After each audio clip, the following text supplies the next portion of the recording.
Welcome back to America's Forum on Newsmax TV. I'm J.D. Hayworth, and as you can see, Andy Tillis, our Newsmax correspondent, is back with us. Andy, good to it's be good here, to have JD. you here. Yes, indeed. An interesting story developing as prominent members of the Obama administration, including the First Lady, have been forced to cancel planned speeches in America's heartland. Take a look at what transpired. As a matter of fact, in the episode involving the First Lady, a high school student circulated a petition opposing Michelle Obama's scheduled graduation speech.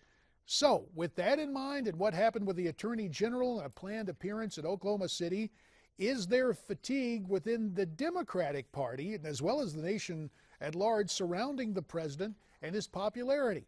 Andrew Malcolm of InvestorsBusinessDaily.com had this to say: Obama's credibility still suffers from his misbegotten serial untruths about Obamacare and likely overexposure.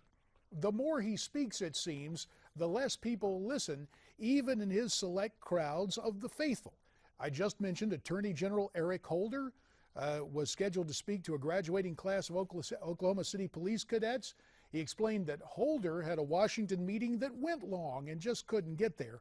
Well, whatever logistically is going on here, we need to visit with two gentlemen who understand communications. Joining us on the set, Justin Sayfie, the communications director to former Florida Governor Jeb Bush, and via Skype, Joe Lestingi, a political strategist on the Democratic side of things. Gentlemen, we welcome you both to America's Forum. Great to be here. Now, I got to tell you, and it's great to have you both. Justin, I've been through a situation when a president, regardless of party, 6 years in, they talk about a 7-year itch in marriage, but 6 years in, just prior to the midterms, whomever is president often has an uphill battle. What do you think is weighing so heavily on the Obama unappeal, if we can call it that? Well, I would agree with you that this is true. This phenomenon would be true of any president, 6 years in, of any politician for that matter.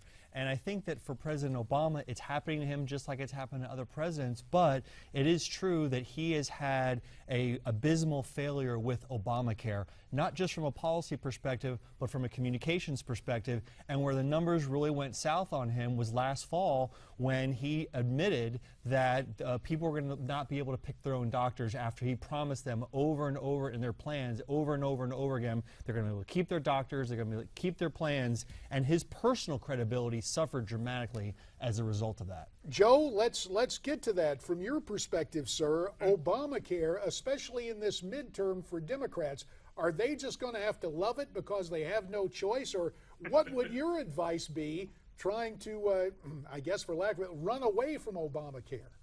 Well, I've been advising our clients that we don't want to run away from Obamacare. Obamacare is every policy that's in Obamacare is very popular, believe it or not. The policies themselves are very popular. There is a lot of sort of adjustments since the program started. People are starting to get into it. But now since we've hit the deadline, we've hit our goal. We are up at almost 9 million people signed up. The program is proving to be a bit of a success. So come November and October, I think it's going to be a positive for Democrats. A lot of people are happy with their coverage right now.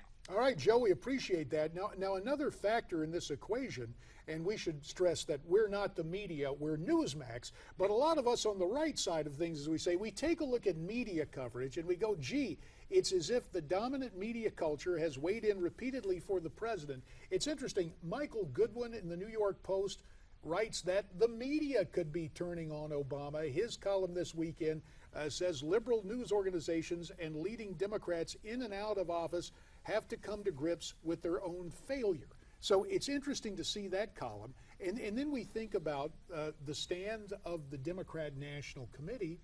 And we heard from our good friend, the chairwoman, a member of Congress from South Florida, oh, no, this election is not going to be a referendum on President Obama. I don't see how you avoid that. You're not going to be able to avoid it. Look, there's so much going on in Washington and all these elections that are taking place across the country. Of course, the chair of the Democratic National Committee doesn't want this election to be nationalized because we saw what happened in 2010 when the election was nationalized. The Democrats lost 60 seats in the House of Representatives and lost 7 seats in the U.S. Senate. So that's what they're going to be doing. That's going to be the Democratic strategy. And I think for Republicans, they are going to try to reclaim the U.S. Senate by nationalizing this election. Mm-hmm. So, Joe, what do you tell your clients? They just got to go out and say, no, no, no, this is about the job I'm doing or the job I want to do in elective office. Pay no attention to 1600 Pennsylvania Avenue. Well, I think you guys are absolutely correct.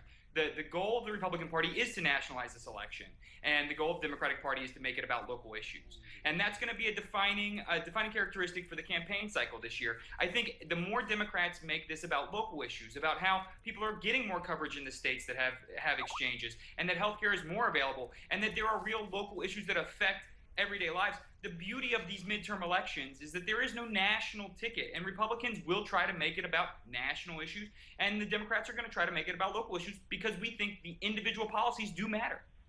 But Joe, wouldn't you say that Obama's actually failing on both fronts, international and national? No, I don't think I would say that at all. I think his record on foreign policy has been very strong. This presidency is defined by the economic turnaround we've seen since the beginning of the administration. President Bush, when he came in, had a tragedy happen at the very beginning of the administration, which set the tone. President Obama had the opposite situation, where we had an economic domestic issue. The economy is improving, voters are happy with that, and that's what's going to reflect, in the end, his legacy. Foreign policy is something that is often debated well after a president has already left office, and I think it's going to look good for him. Well, we appreciate that, Joe, and I got to tell you, and maybe you noticed this, Justin, the blame Bush wasn't there. It was citing 9/11 as a national tragedy, and then the economy. So I got to give Joe high marks in terms of diplomacy on midterm pre-election. He resisted rhetoric. the temptation, didn't he? But for whatever reason, it still works. It's always good, Joe. This good give and take. Before we go, a question about your old boss, Jeb Bush. Mm-hmm. Is he or isn't he? Is he going to run for president? You know, I don't know, and I don't think he knows, and trying to put odds on it is an impossible game, but he has said publicly that he'll make that decision by the end of this year. Many of us are hopeful that he will run, but time will tell. We'll just have to wait and see. Well, Justin Sayfie, we appreciate your perspective as the former communications director to President Bush. Joe Lestingi, my man, it's great to have you. Diplomacy from a Democrat consultant. I like it. Now, thanks a bunch. We look forward to having you back again. And, of course, always to Andy Tillis here weighing in as well. So, where do you stand on all this? What do you think is going to happen in the midterms? What about the president's appeal? Why don't you let us know via Twitter, as you can tweet us your remarks at Newsmax TV, # America's Forum. Of course, there's also email and Facebook. Stay with us. We're coming back.